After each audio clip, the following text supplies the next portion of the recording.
By the 1960s, a small but growing number of parents and teachers were complaining about conditions in the schools. Here I was, a brand new teacher, coming into my first teaching experience, and I walked into this old building built in 1842, named after a wonderful New England writer, Louisa May Alcott, and I had 42 students, 36 seats. We didn't have new crayons. We had a box of old nubbly crayons. Pencils had to be collected at the end of the day so you would have enough for the children for the next day. There wasn't enough white paper. Books were often in short supply and sometimes contained lessons that damaged. And here was this book I found, which had, it had the word niggers in it, 10 little niggers sitting on a fence, 9 little niggers playing in a line, and it was just like 10 little Indians, 9 little Indians, and it was very offensive.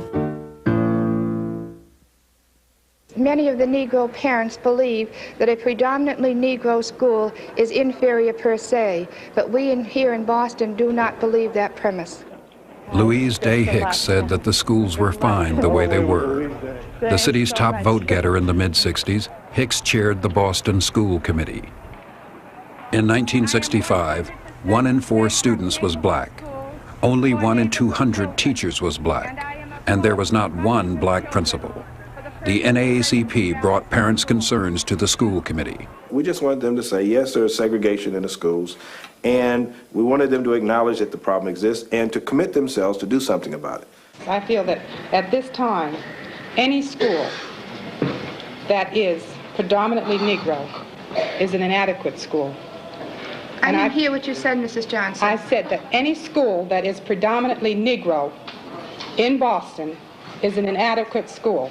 But Mrs. Johnson, the superintendent of schools, has stated as his policy that a racially imbalanced school is not educationally harmful. Well, Mrs. Hicks, Madam Chairman, may I say this? Superintendent Orenberger and yourself and other committee members do not have children in a racially imbalanced school, so you do not know what the effect is on our children. Statement that we made to the school committee said that where there were a majority of black students, there was not concern for how these kids learned, that there were crowded classrooms, temporary teachers, not enough books, and supplies were low and all of that kind of thing. Even physical conditions were poor. Community activists could not force the school committee to acknowledge a problem. So all that brains, I think it just needs some goodwill and some common sense. Parents responded with a variety of strategies throughout the mid-60s. They organized one-day school boycotts in freedom schools, but short-term protest was not enough. They ran candidates for the school committee, but they lost. They pushed through a state law outlawing racially imbalanced schools, but the school committee refused to enforce it. Not yet 15% of the city, blacks were a minority too small to strongly influence elections or elected officials. So parents took matters into their own hands. Some set up voluntary programs that moved children to empty seats in white schools. We decided that where there were a large number of white students, that's where the care went, that's where the books went, that's where the money went. So therefore, our theory was move our kids into that school where they're putting all of the resources so that they can get a better education. Kujichagulia means self-determination. Other parents took a different approach. Instead of working to integrate white schools, they established their own parent-run independent schools. Does anybody have any questions? No. Go to work. Parents saw that public education was not offering young people not only the strong education that they needed, but the social relationships, a recognition of who they were as African Americans just was not happening in the Boston public school system. So there was a real move community-wide to develop institutions that would meet both of those needs. The black community could not afford to transport all its students to white schools, nor to run its own school system. The battle for quality education would have to be fought in the public schools. That struggle had been going on for a decade. Black parents were not going to give up. The school committee was not going to give in, and most other city leaders did not want to get involved. I think it's not unfair to say that the business community, the financial community, and I would say the religious community took a walk in the early 1970s, leaving really only the politicians and the parents as the people who cared about the issue. And in a certain sense, the parents got pitted against one another, white neighborhoods against black neighborhoods, in a way that no one had ever bargained for. In 1972, under NAACP leadership, black parents filed a class action suit against the school committee in federal district court. A confrontation was looming that would change the city in ways never expected. We filed a lawsuit in the federal court because there was no other place for us to go. It was literally the court of last resort. Here we go, Boston! Here we go! Come on! In a city where neighborhoods were divided by race, desegregating the schools would mean busing children from one neighborhood to another. I wouldn't care if they were green or purple. It's the idea of putting my kid on a bus when I have a school right across the street from where they should go. I don't care what color they are.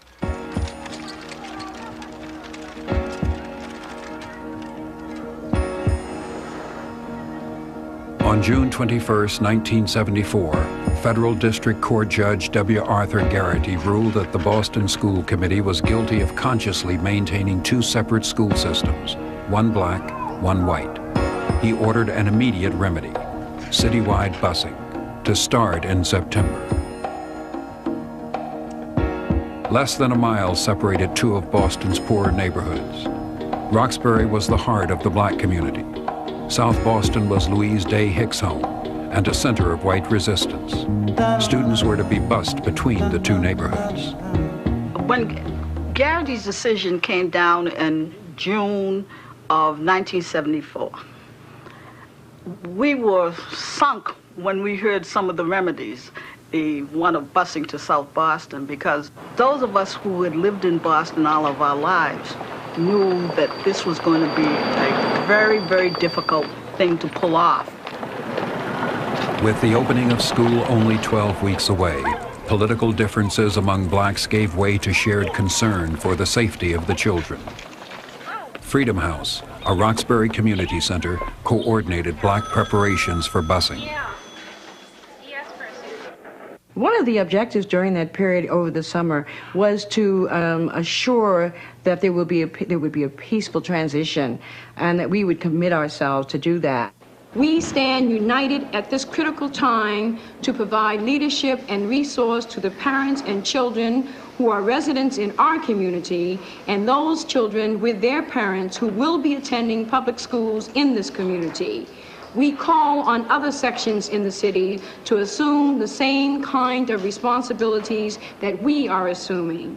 Boston is a very hidebound, distrustful, turf-conscious, class-conscious, parochial city full of people who did not make much progress over the years. I'm talking about white folks. They were not middle-income people. They were poor folk, and they were running hardscrabble operations. And they were scared folk. By the time busing came around, these people were ripe for revolution. It's tearing them apart. People, as a community, it's tearing them apart. They may say this is helping, it's tearing them apart. I'm not for this, I don't care, my one will not go to school, but it's tearing them apart. Well, I'm the mayor, and the first recognition is that it's a court order that has to be enforced by the city, that it's a final decision, that it's irrevocable, and that I'm going to be responsible at a minimum for public safety, and at a maximum for the social health. In a way, it's a little exaggerated, but the morals of the town. It's a moral question, as well as a political question. What I did was respond politically. I felt that in a series of coffee hours set up in homes throughout the city, the mayor met with white parents opposed to busing. All right, but it's not behind us yet. It'll be a painful process going through it because the South didn't just slide through it. It tore them apart as it will help to tear us apart. The mood was one of confusion, concern, and fear because the elected officials during that summer of 1974, after the order had been given by Judge Garrity, were very often making statements that this would not happen. Now, how can we beat the federal court? By getting some strong anti-busing legislation from Washington. So I suggest to you, if we're going to win, if you're going to keep your children in their neighborhood schools, that you join with the rest of the city on September the 9th in a grand march before the federal building. Just because I'm white doesn't mean that the 14th Amendment doesn't apply to me either. I am white and I want my rights. Demonstrators had come to the federal building to protest Senator Edward Kennedy's support of desegregation. His family had always been the pride of Boston's Irish community. But now, the crowd turned on Kennedy. Those people out there don't care to listen to you. Well, that's fine.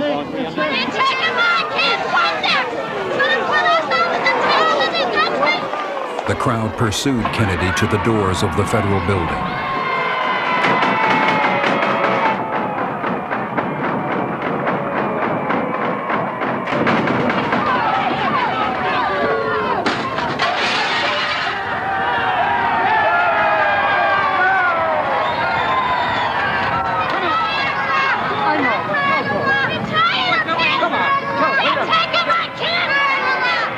School was due to start in 3 days.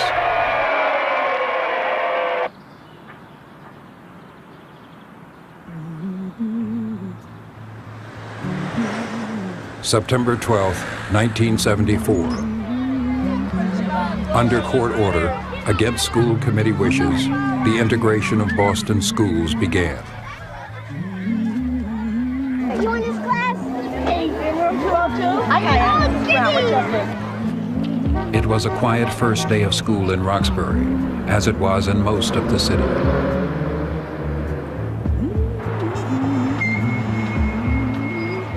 A committee of black parents waited inside to greet the few white students who came to Roxbury High School. But across town, crowds of whites had been gathering outside South Boston High School since early morning.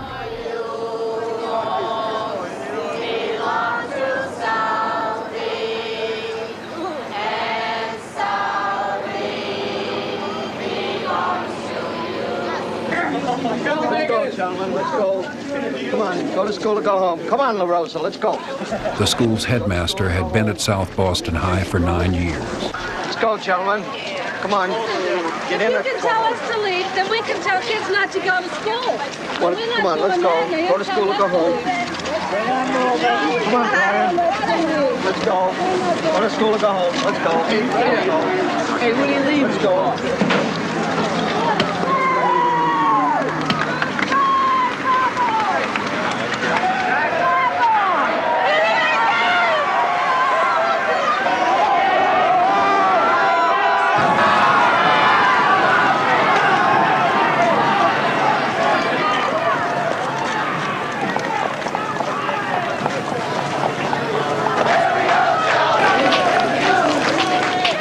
Inside, things were quiet, with most white students absent.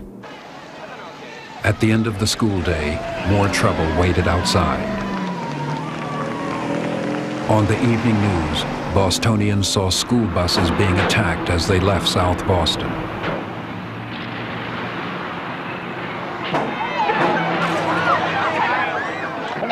Eggs at the window and try to hit people with them, and they was calling us black niggers. I want to say that my little boy got back safe, but the only reason, I don't think why they should bust these smaller kids across there and get all hurt up when they can't defend themselves. I feel like they should go over here to this school over here in Denver. Instead of busting them way across there, they can't defend themselves, they can't fight, they can't do nothing. Racial violence in the city known as the Cradle of Liberty made headlines across the country and around the world. The black community was apprehensive, but hopeful.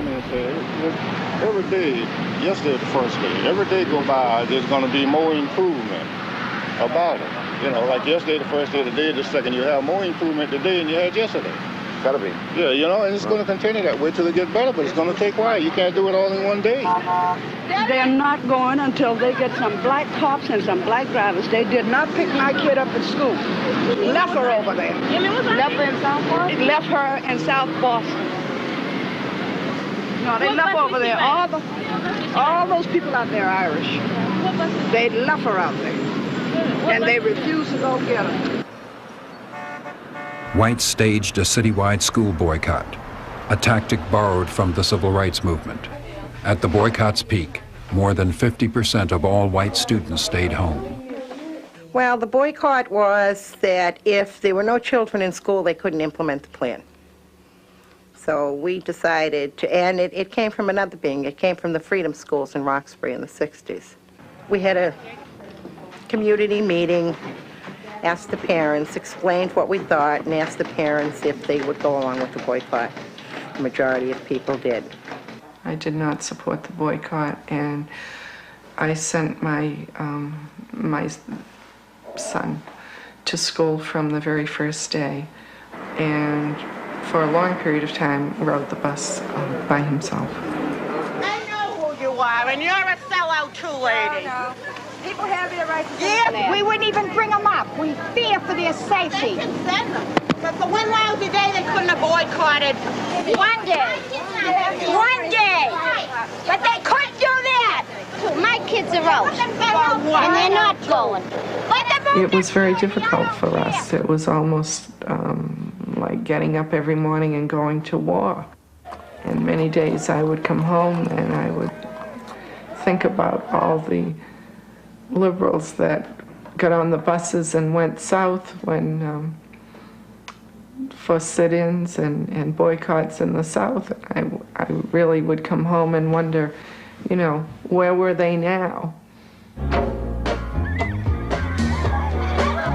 The message was clear.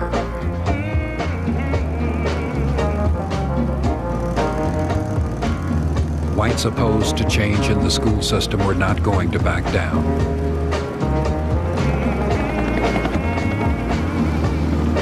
Most schools were calm,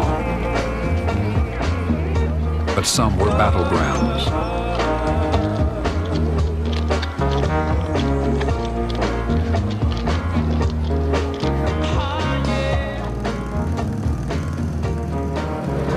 When we started up the hill, you can hear people saying, "Niggas go home." There were signs. They had made up signs saying, "Black people stay out. We don't want any niggers in our school." And there were people on the corners holding bananas like we were apes.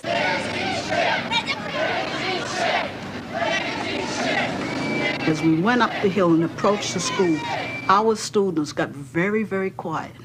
Where they had been just like any other kid riding a bus, making noise, laughing, talking, suddenly as they approached this place, they got very, very quiet. And then they would have to stay there till the police came over, escorted them out the bus and in through the metal detectors into the school.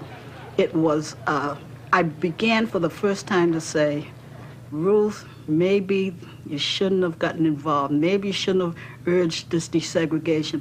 It killed me to see our black students go through that procedure. It was pretty aggravating, actually, to go and be put off of this before you even started a day at school. You know, it's kind of ridiculous for a 17-year-old person to be treated this way. On a normal day, there would be anywhere between 10 and 15 fights per day. The white kids felt intimidated that they had black kids in the school. The black kids were intimidated because they were in this white school and they did not want to be pushed around. You can walk down the corridor and a black person would bump into a white person or vice versa. That would be one fight, and they try to separate it because at that time it was so much tension in the school. Just the slightest thing would set it off. The NAACP surveyed black students on problems at South Boston High. About a week later, I was sitting in my office one night, and I reached into my briefcase, and here were these forms. So I took them out, and I began sort of absently to read through them.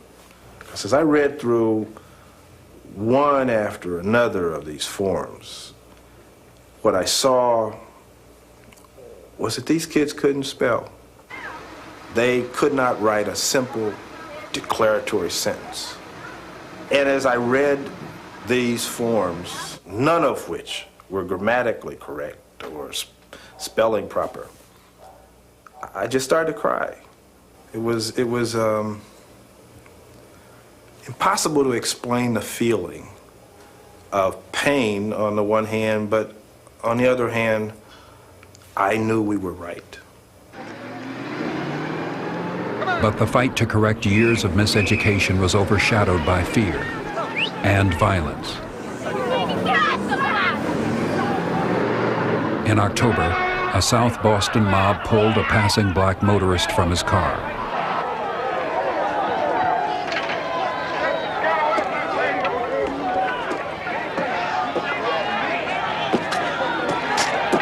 A policeman fired shots over the heads of the crowd and pulled the man to safety. We don't teach our kids to hate anybody. All we want for our kids is to love and to get a decent education and to live decently as human beings. But we're not even distinguished as human beings as far as East Boston goes or South Boston. We're niggers. And I would be damned if I had any child of mine exposed to anything like that. I wouldn't want my child to sit beside it because, see, I'm not going to teach it to hate. And that's what's happening. That's the lesson that those kids have been getting out there in South Boston. Stand beside Mommy, sweetie, and throw a rock at the nigger. For the first time, the mob violence in South Boston was echoed in Roxbury. Groups of black students roamed the streets, pelting white passersby with rocks. I deplore the violence that I've read about and seen on television. I think that's most unfortunate. Whites opposed to busing took heart from Gerald Ford's first press conference as president. I have consistently opposed forced busing to achieve racial balance as a solution to quality education. And therefore, I respectfully disagree with the judge's order. Boston was left on its own. The city's neighborhoods grew even more isolated and hostile. But this city should have been open to everyone, and it wasn't. And it was that fear that if you stepped out of your place, you could be attacked. There was no leadership that said it's off limits. I never heard any public official on the state level or on the city level come out and say, this is a good thing, we should all learn together, we should all live together. There was no encouragement from anybody. I call it complete official neglect. South Boston, December 11th, 1974. A fight at the high school between a black and a white student got out of hand. I remember the day Michael Faith got stabbed vividly because I was in the principal's office, and all of a sudden you heard a loud commotion and you heard kids screaming and yelling, saying, he's dead, that black nigga killed him, he's dead. Oh, geez, we were close enough that we saw there was blood, on the hallway floor. White students left. Rumors spread. South Boston residents and others surrounded the school. The black students were trapped inside. Everybody but the police off the apron. Louise Day Hicks appealed to the crowd.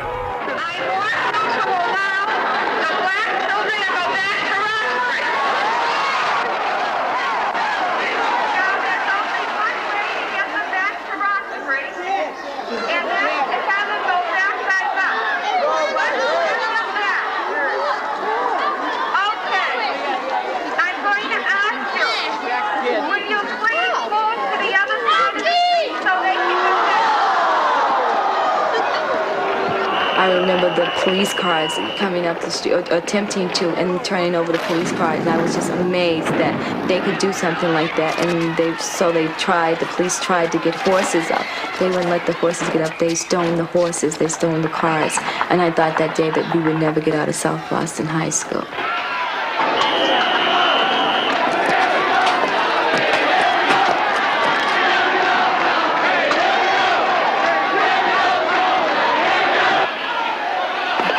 Black community leaders and officials worked out a rescue plan. Volunteers rode decoy buses to the school. Frankly, we were scared. But we went up, when we got closer to the school, we could hear the noise, and it's like a hollow feeling when you go up that hill. Finally, it must have been 2:30 or 3 o'clock that afternoon. All of a sudden, all you heard was, "You're going out the back door. You're going out the back door." At that moment, we had to run to the buses. While the decoy buses distracted the mob at the front of the school, other buses pulled up to the back. The black students and leaders made it out of South Boston safely. Michael Faith did not die, but his stabbing and the ensuing riot further polarized the city. The school committee stiffened its resolve not to comply with the court order. In response, Judge Garrity placed 3 members in contempt of court. It seems to me that Judge Garrity is going to bring us this plan with the boot of official authority and the uniform. In a certain sense, you can say that Reconstruction has finally come to the North with a vengeance. In the face of school committee intransigence, the schools were run by the court. Judge Garrity's was the final word on curriculum, hiring and firing, and policy. I mean, just time will change these people's minds, in your opinion? No, I think, not necessarily. I think that time will bring about an understanding on the part of most people that there's no alternative but to compliance with the principles set out by the Supreme Court of the United States. Over the next few years, resistance continued. In the first 2 years of desegregation, almost a third of the white students left the system. Proclamation,